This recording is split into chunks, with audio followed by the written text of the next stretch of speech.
Praise lord. హల్లెలూయా. దేవుడి నామానికి మహిమ ఘనత ప్రభావం కలుగును గాక. పరిశుద్ధుడు సర్వశక్తిమంతుడు మనకి తోడుగా ఉండును గాక. ఆయన కృప నిరంతరము కూడా మనతో ఉండును గాక. ఉదయకాల సమయంలో దేవుడు మనతో మాట్లాడుచున్న మాట హెబ్రీయులకు రాసిన పత్రిక 11వ అధ్యాయము 17వ వచనంలో, అబ్రహాము శోధింపబడి విశ్వాసమును బట్టి ఇస్సాకును బలిగా అర్పించెను. ఆమేన్. హల్లెలూయా.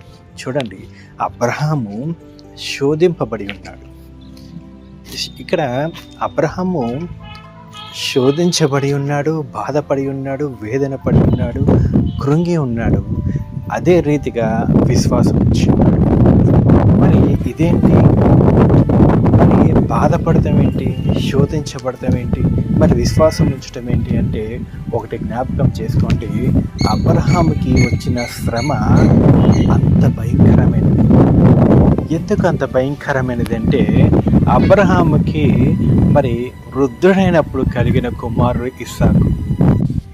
అతనికి సమస్తము ఉన్నది, ఆశీర్వాదము, ధనము సమస్తము కలిగి ఉన్నది. కానీ ఇస్సాకు మాత్రము వారసుడు కాబట్టి, జ్యేష్ఠపుత్రుడు కాబట్టి అతనికి బలి అర్పించమని దేవుడు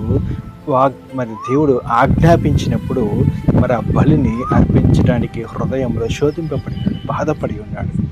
ఎంతగానో విచారం చేసి ఉంటాడు. కానీ ఒకటే బలంగా నమ్మాడు, ఏంటంటే నా దేవుడు నాకున్నాడు, నా యెహోవా ఈరే నాకున్నాడు, ఆయన చూచుకును అని ఒకటి మాత్రము బాగా బలంగా నమ్మాడు. చూడండి, నిజంగా దేవుడు శ్రమలో ఉన్నప్పుడు, బాధలో ఉన్నప్పుడు, కృంగినప్పుడు దేవుడు ఒకటి మాత్రం బలంగా చూస్తాడు, నీ విశ్వాసం చూస్తాడు. నిజమే, బాధలే, మరి శోధనే, వేదనే, మరి ఏమీ చేయలేకుండా ఉంటాయి. ఎటు వెళ్ళినా కూడా ఏమీ పని సక్సెస్ అవ్వదు.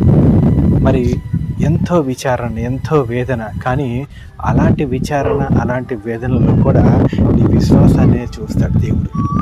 అయ్యో, నేను ఇంత బాధపడుతున్నా, దేవుడు నన్ను చూడట్లేదా ఏంటి? నాకు ఈ శ్రమలు, తినటానికి తిండి కూడా లేదు కదా, మరి ఎక్కడ చూసిన అప్పులు, మరి ఎటు చూసిన ఆశీర్వాదం లేదు, మరి రెంట్ కూడా కట్టుకోలేకపోతున్నాం, భయంకరమైన శోధనలు, వేదనలు, కన్నీళ్ళు తప్పితే ఏమీ లేవు, ఇదేంటి ఇన్ని శ్రమలు అని నువ్వు ఆ శ్రమలు చూసుకుంటావేమో. కానీ దేవుడు మాత్రము విశ్వాసం ఎక్కడా అని అడుగుతాడు, విశ్వాసం ఎక్కడుంది అని చూస్తాడు.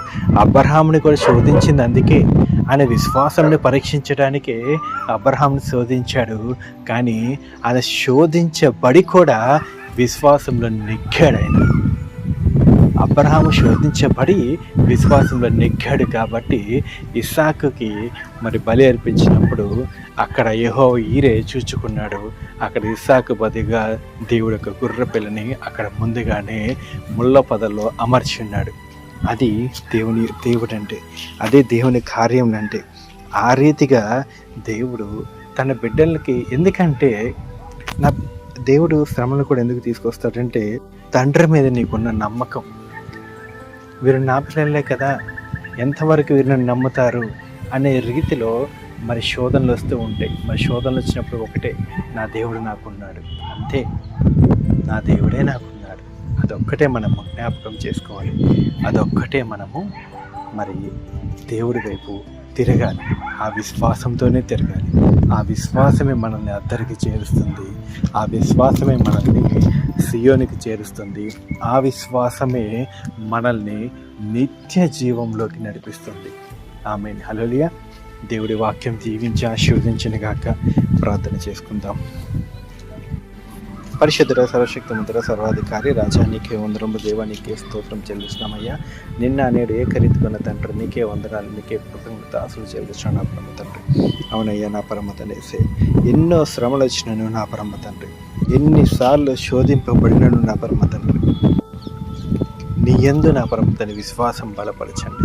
నీ మీద విశ్వాసం ఉంచుటకు కృపని భాగ్యాన్ని దయచేయండి అయ్యా. నా పరమ తండ్రి, భూమి నా పరమ తండ్రి తలల కిందలుగా అయినను, ఆకాశము నా పరమ తండ్రి తెగిపడినను, సూర్యచంద్ర నక్షత్రం నా పరమ తండ్రికి నేల మీద రాలిలను.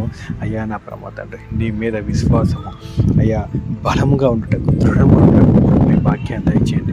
నిన్ను అంటే పెట్టుకునే కృపని భాగ్యాన్ని దయచేయండి నా పరమ తండ్రి. మా జీవితంలో ఎలాంటి నా పరమ తండ్రి భయంకరమైన అలలు ఎగసినను నా పరమ తండ్రి, మా జీవితం అనే ధోని అయ్యా నా పరమ తండ్రి మునిగిపోవచ్చునను కూడా నా పరమ తండ్రి నీ యందు విశ్వాసం ఉండే కృపని భాగ్యాన్ని దయచేయండి నా పరమ తండ్రి. అలాంటి హృదయాలు మాకు దయచేయండి అయ్యా. రాజా ఉన్న దేవానికి స్తోత్రంలో ఎంతమంది కృంగి ఉన్నారో, ఎంతమంది వేదనలో ఉన్నారో, ఎంతమంది విశ్వాస పరీక్షల్లో ఉన్నారు నా పరమ తండ్రి, వారందరూ కూడా నజరేయుడైన యేసుక్రీస్తు నామములో నెగ్గుటకు కృపని భాగ్యం దయచేయండి. రాజావందనముల దేవానికి స్తోత్రాలు చెల్లిస్తున్నామయ్యా. తండ్రి కృప చూపించి దయ చూపించండి నా పరమ తండ్రి. దీనుల్ని అల్పుల్ని కూడా జ్ఞాపకం చేసుకోమని, ప్రతి ఒక్కరిని దీవించి ఆశీర్వదించమని అయ్యా. అదే రీతిగా నా పరమ తండ్రి ఈ హోలీ స్పిరిట్ మినిస్ట్రీస్ని కూడా జ్ఞాపకం చేసుకొని దీవించండి, ఆశీర్వదించండి అయ్యా నా పరమ తండ్రి. యేసయ్య ఈ వాక్యం ఇచ్చిన ప్రతి బిడ్డని కూడా నా పరమ తండ్రి అయ్యా దీవించి ఆశీర్వదించమని నజరేయుడైన సర్వశక్తిమంతుడైన దేవుని నామములోనే, కృపగల తండ్రి నామంలోనే ఈ ప్రార్థన అంతా కూడా అడిగి వేడుకుంటున్నాం నా పరమ తండ్రి. ఆమేన్.